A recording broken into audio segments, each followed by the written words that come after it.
जय श्री आदि सागर महाराज की, जय श्री महावीर कीर्ति महाराज की, जय श्री विमल सागर महाराज की, जय श्री तपस्वरण सरस्वती सागर महाराज की, जय गुरुवर सुंदर सागर महाराज की, अहिंसा में ईश्वर में की, जिनवाणी माता की, पुजारिका शेख सुभाष सुनेवती माता की जय, हारिका संत की जय। इस जगत में बल के मामले में कई जीवों की बात आती है। जब बल की बात आती है तो हाथी का नाम आता है। हाथी बलवान होता है और हाथी से भी ज्यादा बलवान कौन होता है? शेर। शेर हाथी से ज्यादा बलवान होता है और ऐसा कहते हैं कि ये हाथी और शेरों में जितनी शक्ति होती है उससे ज्यादा शक्ति किसमें होती है? चक्रवर्ती में। और फिर नारायण में, प्रति नारायण में, बलभद्र में, इनमें भी उससे धीरे धीरे कम होते होते शक्ति हो जाती है। लेकिन जो तीर्थंकर है उसमें तो 100 सिंहों के बराबर का बल होता है, ऐसा कहा जाता है। तो उसमें तीर्थंकर में इन सबसे जितने भी धरती पर पुरुष हैं उनसे भी ज्यादा बलवान शरीर किसका होता है? तीर्थंकर। तीर्थंकर के पास सब कुछ उत्कृष्ट नहीं होता है, उसकी तुलना किसी भी से की नहीं जा सकती। उसके भोग भी स्वर्ग से आते हैं तो उनमें विशेष शक्ति होती है। तो इस तरह से यदि बल की बात की जाए तो ये सब बली हैं, लेकिन फिर भी एक बलि ऐसा है जो सबको हरा देता है। वो कौन है? काल बलि ने प्रग चेतन को घेरा भव मन में, नहीं बचावन हारा कोई, यूं समझो मन की। और देखिए चक्र रत्न हल घर सा भाई, काम नहीं आया, एक तीर के लगते कृष्ण की विनश गई काया। उसके पास क्या था? अर्ध चक्री था, हाथ में क्या था? चक्र था। और क्या था? हलधरसा भाई था जिसमें बहुत बल था और स्वयं कृष्ण ने कंस जैसे महाबली को हरा दिया, जरासंध को जीत लिया।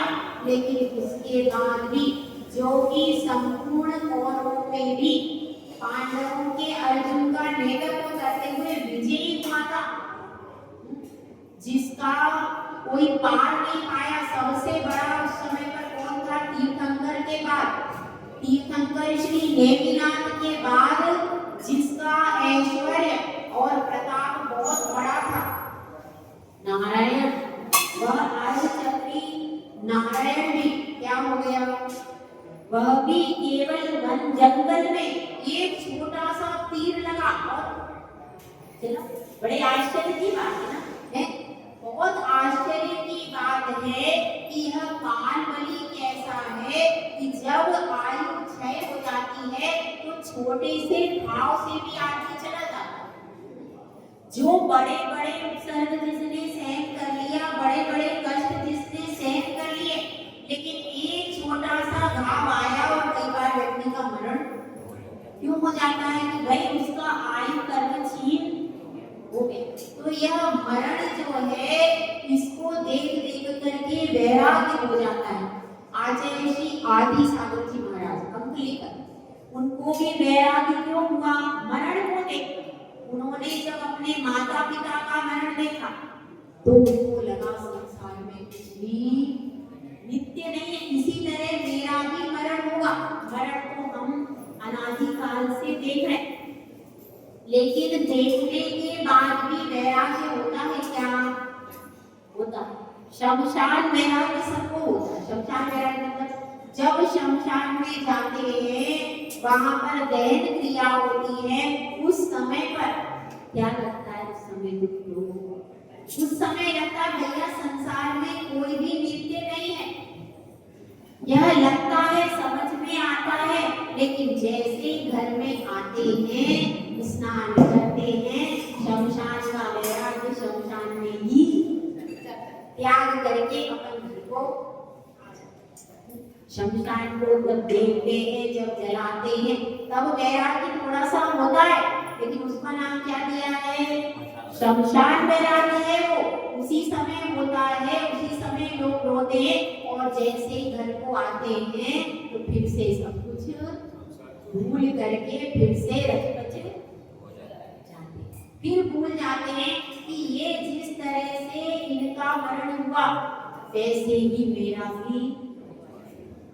ज्ञानी यह सोचता है, वैरागी यह सोचता है, जिस तरह इनका मरण हो रहा है मेरा भी एक दिन मरण होगा, इसलिए उसको वैराग्य हो जाता है। और हम क्या सोचते हैं, अरे वो मर गया, उसका हो गया, उसमें ये नहीं विचार कर पाते कि मेरा भी एक दिन होगा, इसलिए मैं अपनी जल्दी से दीक्षा ले लूं, जल्दी से अपना आत्म कल्याण कर लूं। कहीं मरण में ना हो गया तो मैं यह अमूल्य मनुष्य पर्याय जिनकुल पाकर के भी कुछ कर पाऊंगा नहीं। ऐसा सोचता कौन है? जो वैरागी जीव है, ज्ञानी जीव है, वह इस प्रकार से सोचता है, लेकिन दूसरा जीव नहीं सोचता। तो अपने को कौन सा जीव बनना है? ज्ञानी जीव बनना है कि अज्ञानी जीव? ज्ञानी जीव बनना है तो घटनाएं सबके आगे वही घटती है, कोई बादल फटते हैं, कोई बिजली आती है, वही उनका पास सबके सामने होता है, वही सब देख करके एक ज्ञानी जीव वैराग्य को प्राप्त होता है। और अज्ञानी जीव क्या करता है? अज्ञानी जीव जो है वह संसार में फंस जाता है। तो यह किसमें अंतर है? यह एक ज्ञानी और अज्ञानी में अंतर है। तो अपन सबको क्या करना है? साधना जी ज्ञानी बनना है ना, क्योंकि माता ने जो किया है वो सब करना है। इनकी माता ने आरिका बनकर के समाधि की है, तो इसी तरह से इनको भी उनके पद चिन्हों पर चलना है ना। दोनों बहनों को पद चिन्हों पर चलना है और दीक्षा लेनी है। तो इसलिए जो अपने अग्रज कर गए, जो अपने बड़े इस मार्ग पर यदि आ गए, यदि संसार के मार्ग पर मरण हुआ तो उनका अनुसरण, लेकिन अगर किसी ने दीक्षा ली है, संन्यास लिया है अपने परिवार में, तो हमें उसका अनुसरण हमेशा करना चाहिए। तो इस तरह से जैसे माता का अनुसरण कौन करता है? बेटी करती है। कौन करता है? जैसे कि जैसी माँ वैसी बेटी। तो माता ने यदि समाधि मरण किया है आरिका पद ग्रहण करके, तो अपने लिए वो आदर्श है, अपने को भी आरिका पद ग्रहण करके क्या करना है? समाधि मरण। तो अपनी बात क्या चल रही है? समाधि मरण, क्योंकि समाधि मरण बहुत महत्वपूर्ण है। यदि किसी ने 7 से 8 भव तक सम्यक दर्शन पूर्वक समाधि मरण कर लिया, तो अब क्या स्थिति बनेगी उसकी? तो अब वह मोक्ष में चला जाता है, क्योंकि सम्यक दर्शन पूर्वक 7 से 8 भव तक लगातार अगर कोई करे वह मोक्ष में चला जाता। लगातार नहीं करता तो फिर वो कौन सा काल है? फिर भी उसका संसार वादी लयम चुनु प्रमाण ही रह जाता है, क्योंकि उसके पास सम्यक दर्शन है। तो दो चीजें महत्वपूर्ण, एक तो सम्यक दर्शन, दूसरा समाधि मरण। दोनों का अगर योग मिल जाए और उसमें दीक्षा, 3 चीजें, सम्यक दर्शन, उसके बाद दीक्षा और उसके बाद समाधि मरण। 3 साथ से समझो तो सम्यक दर्शन, उसके बाद संयम, उसके बाद समाधि। ये 3 का अगर योग हो जाता है तो व्यक्ति संसार समुद्र से पार हो जाता है। तो अब अपनी बात चल रही है, इस यहाँ पर मरण की बात चल रही है कि मरण कैसे करना चाहिए। तो अपन ने 3 शरीर के बारे में पढ़ा, 3 प्रकार से मरण होता है ना। मरण के 3 वेद थे, कौन कौन से बताइए प्रतिभा जी? च्युत, चाविक और त्यक्त। अब इसको एक बार और पढ़ लेते हैं। च्युत का मतलब क्या है? जिसकी आयु समय पर पूरी हुई। और आयु जब पूरी हुई तभी वह मरण को प्राप्त हुआ। ये क्या हो गया? क्षुद्र। उसके बाद क्या है? चावित। चावित में कैसा है? विष खाने से, एक्सीडेंट से और किसी भी प्रकार के निमित्त, अशुभ निमित्त के मिलने से जो स्वयं आत्महत्या कर ले अथवा कोई विष देकर के उनको प्राणों से रहित कर ले, या कोई अकस्मात कोई घटना हो जाए तो क्या है? जिसमें उनकी आयु पूरी, ऐसी कोई घटना जिसमें उनकी आयु पूरी नहीं हुई, बीच में ही उपसर्ग आदि के द्वारा उनका मरण हो गया, तो ये क्या कहलाएगी? चावित कहलाएगी। लेकिन इसमें उपसर्ग नाम नहीं देंगे। क्यों नहीं देंगे? क्योंकि यह अभी अपन ने पढ़ा था ना चावित में, वह ज्ञानी तो है, ज्ञानी तो है, लेकिन क्या है? कर्म विषय शास्त्र का ज्ञाता है, लेकिन उसका शरीर, लेकिन वह संयम से रहित है। समझ में आई बात? लेकिन उसने संयम धारण नहीं किया है, उसका शरीर क्या कहलाएगा? चावित। मतलब असंयमी का शरीर क्या कहलाएगा? ठीक है। अब इसके बाद त्यक्त की बारी आती है। त्यक्त वाला क्या है? त्यक्त वाला यह है कि जो ज्ञायक शरीर मतलब कर्म विषय शास्त्र का ज्ञाता है और ज्ञाता होने के बाद उसने दीक्षा धारण कर ली है, संयम को धारण कर लिया, और उसके बाद उसका मरण किस तरह से? उपसर्ग के द्वारा भी हो सकता है, परिचय के द्वारा भी हो सकता है, और स्वाभाविक आयु कर्म के क्षय से भी हो जाता है। लेकिन यदि उसका मरण इस प्रकार से विष देने से या किसी प्रकार से किसी ने उपसर्ग करके विष दिया, जो कि स्वयं तो विष वह जीव नहीं खाएगा, जिसने संयम धारण किया है वह छठे गुण स्थानवर्ती जीव, पांचवें गुण स्थानवर्ती जीव कभी भी इस तरीके की कोई क्रिया नहीं करेगा।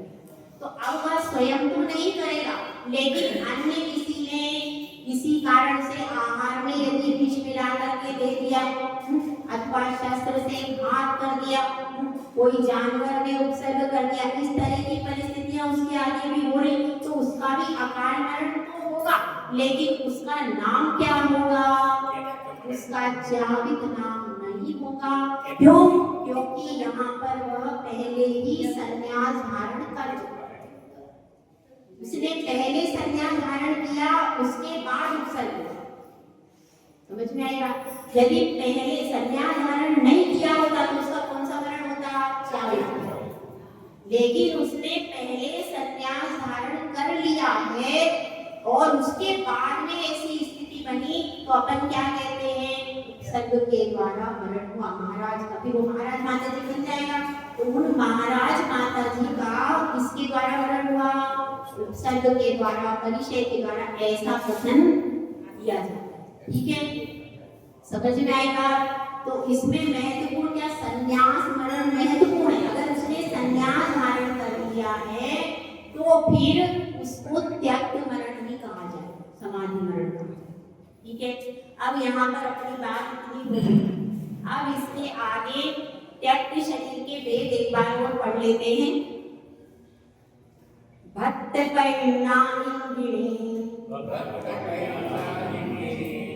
पावकविहि चत्तविधि दिव्यं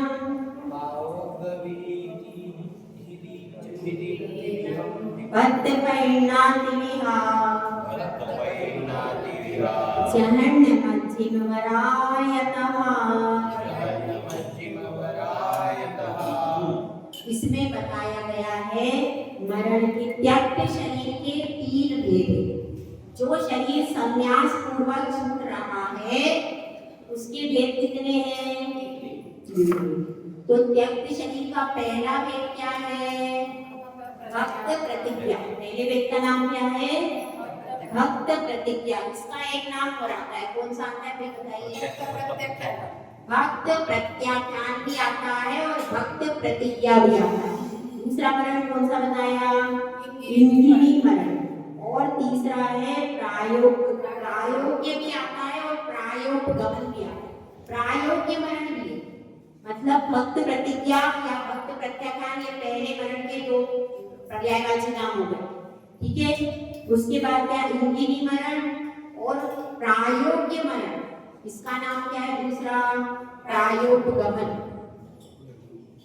दोनों के पर्यायवाची नाम अलग अलग हुए ना, एक तो प्रायोपगमन हो गया और एक प्रायोग्यमन।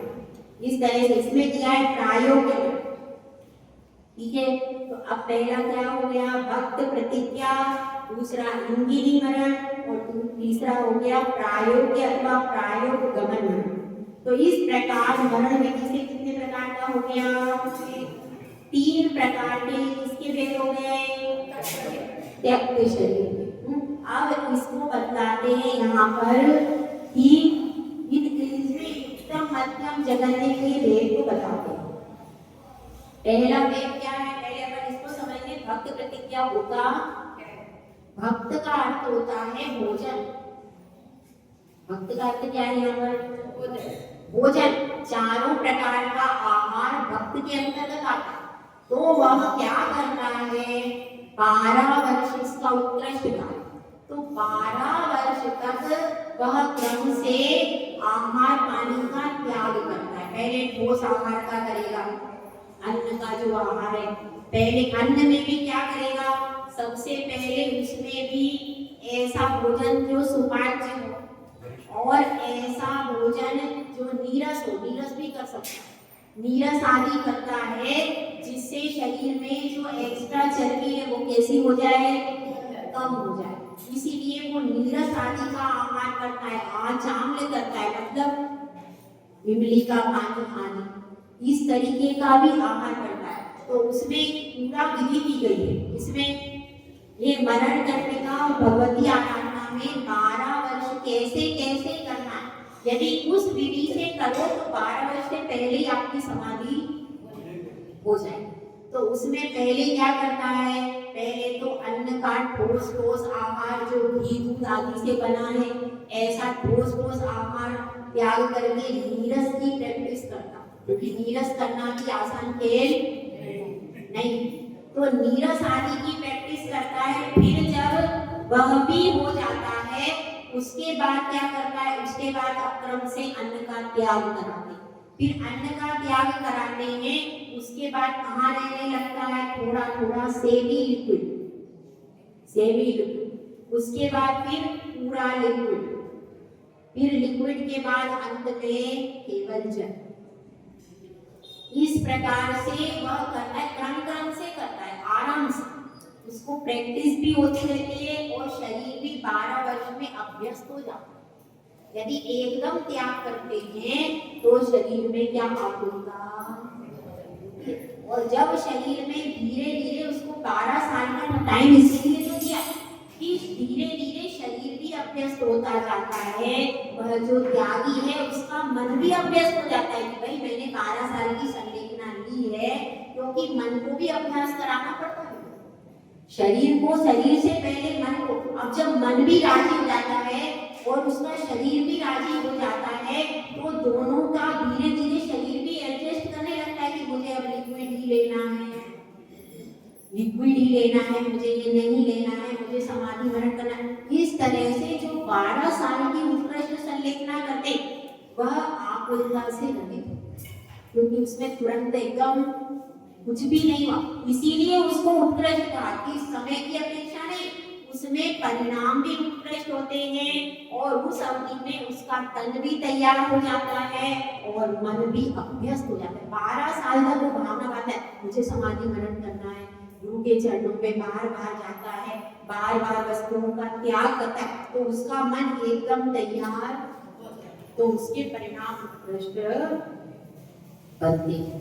तो अब यहाँ पर बात चल रही है कि अब भक्त प्रतिज्ञा, भक्त प्रतिज्ञा समझ में आ गया। भक्त का अर्थ क्या है, भोजन करने की प्रतिज्ञा, भोजन के त्याग करने की प्रतिज्ञा करना, ये क्या हो गया, भक्त प्रतिज्ञा। और भक्त प्रत्याख्यान, उसका अर्थ भी यही है, मतलब भोजन का त्याग करना। प्रत्याख्यान का अर्थ क्या होता है, त्याग। प्रत्याख्यान का अर्थ भी त्याग ही। पद वगैरह भी आया ना माता जी के, इसमें सब कुछ आएगा। अगर पद हो कोई कभी नीरस करवाते हैं, कभी उपवास करवाते हैं, कभी 2 उपवास 1 आहार करवाते हैं, 4 उपवास 1 आहार, सब कुछ आता है। पूर्णोदर भी करवाते हैं, सारा करवाते हैं।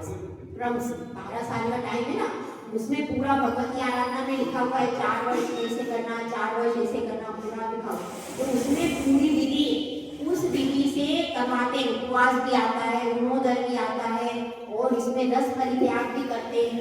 10 परित्याग होता है तो कभी कभी नीरस की जगह 2 रस लेकर के करना, या आज दूध का त्याग है, आज दही का त्याग है, इस तरह से उसमें सारा कुछ करवाया जाता है। इसमें भक्त प्रतिज्ञा मतलब आहार संबंधी प्रत्याख्यान जो किया जाता है उसका नाम क्या है? भक्त प्रतिज्ञा या भक्त प्रत्याख्यान। अब इसके जगन्यादि भेदों को अब इसके किसके भेद बता रहे? जो भक्त प्रत्याख्यान किया जाता है, भक्त प्रत्याख्यान मरण है, उसके भेद यहाँ पर बताते हैं। भक्त परिणाम यवहि जहन मंतो मुक्तयं मोदी वारस वरिसा जेठा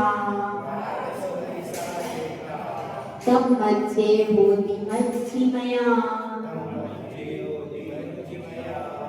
अब इसमें बताया गया है भक्त प्रतिज्ञा की विधि को, भक्त पैठना यवहि मतलब भक्त प्रतिज्ञा की विधि को 3 भागों में बांटा गया, 3 प्रकार से होती है। पहला क्या है?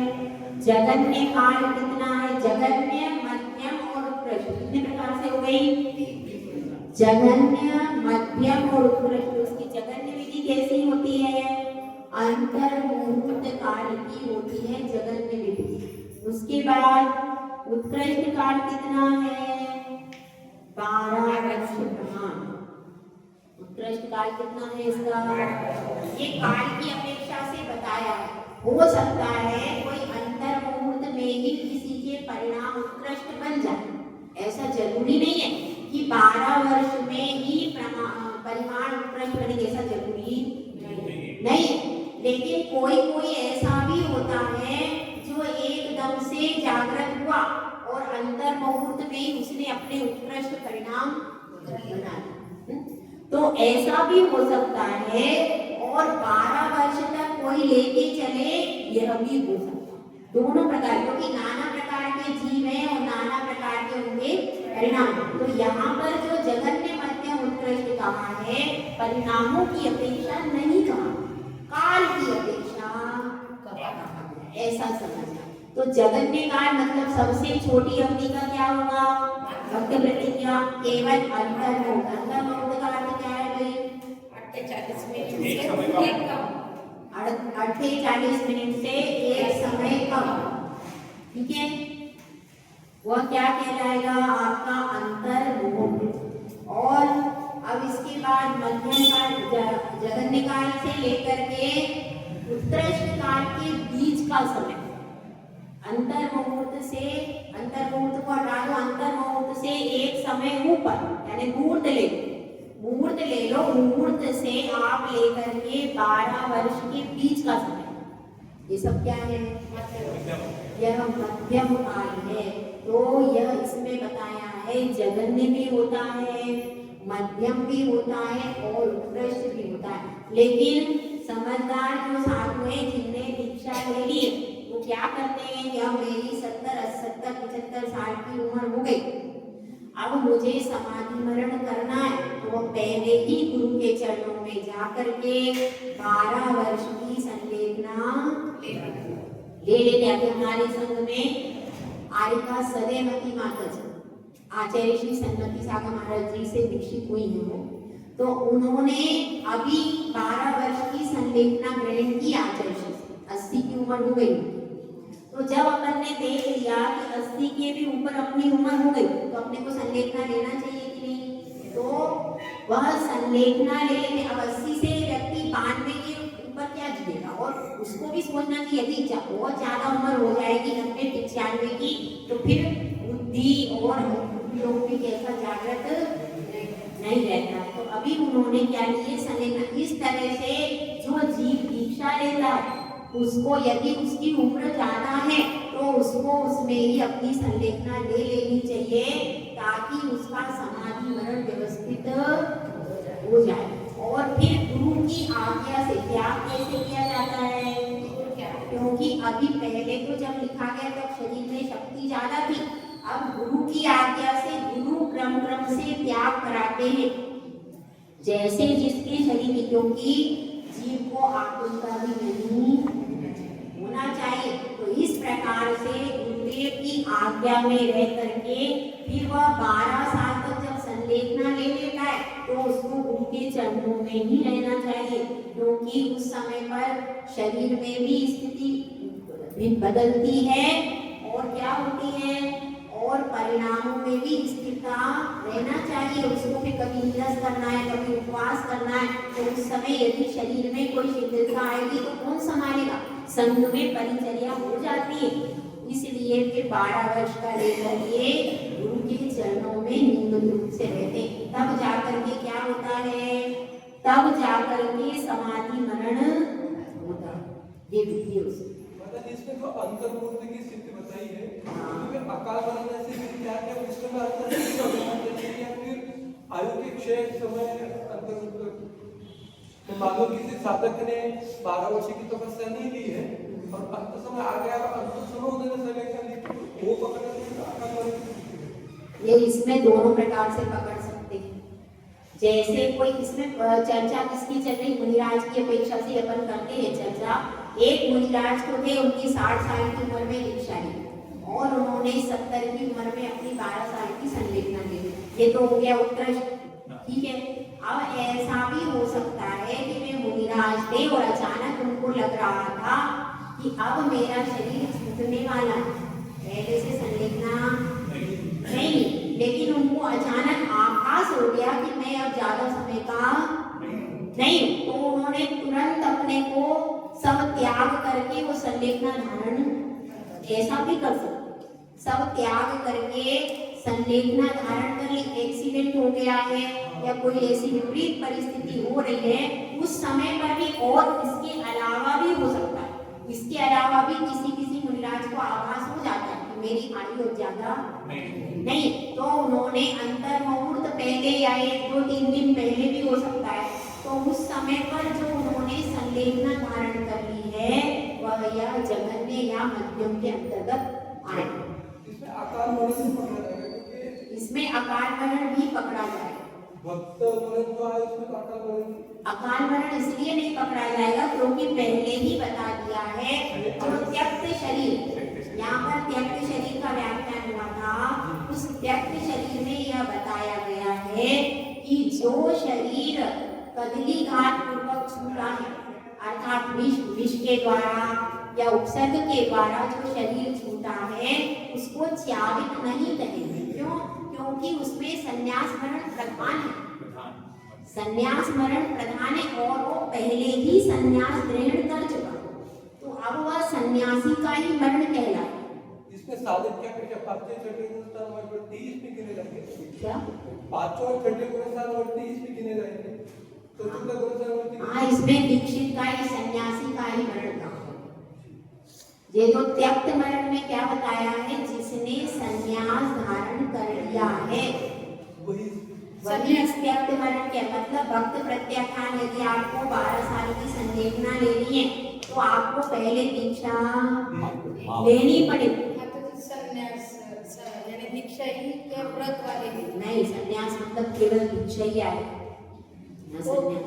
माता जी दीक्षा लेने के बाद पंचभूत स्थान होता है और इनकी 9 सात्विक है, उनका भी तो पंचभूत स्थान देता है। नहीं, उसको संन्यास नहीं कहलाएगा, घर में इसमें भी वैरायटी गुण स्थान के हिसाब से नहीं, गुणस्थान के हिसाब की बात नहीं चल रही। यहाँ लिखा है संन्यास, संन्यास का मतलब गृहस्थ में नहीं हो सकता, जो घर में रह रहा है वो सन्यासी कहलाएगा, क्या पता है? सन्यासी का मतलब तो यही है घर को त्याग कर चुका है, तो अपने यहाँ घर को त्याग करके कौन कौन रहते हैं? क्षुल्लक, हेलक, छुल्लिका माता जी और आयका माता, ये चारों हो सकते बस। सन्यासी का मतलब गृह का त्याग ही इनमें इंक्लूड होता है कि नहीं?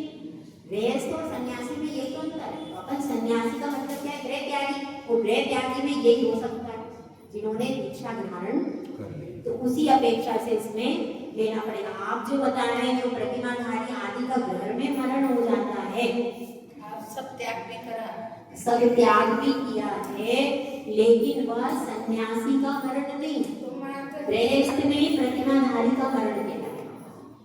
नहीं, मैं बोल रही थी फिर गुणस्थान के हिसाब से चले तो फिर वो बात काटी जाएगी जैसे गुणस्थान के हिसाब से कैसा? पंचम गुणस्थान पंचम गुणस्थान कारिका का भी है और एक व्रती श्रावक का भी है। तो फिर वो बात गुणस्थान से कैसे गुणस्थान से थोड़ी ना बोला, नहीं, मतलब ये बताया नहीं तो उसमें बताया मुनिराज की अपेक्षा से छठे, मैंने ये बोला था जो छठे गुणस्थान वर्ती मुनिराज हैं वो विष खा के ऐसी कार्य नहीं करेंगे जी बोला, तो उसमें गुणस्थान तो 5वां ही रहेगा।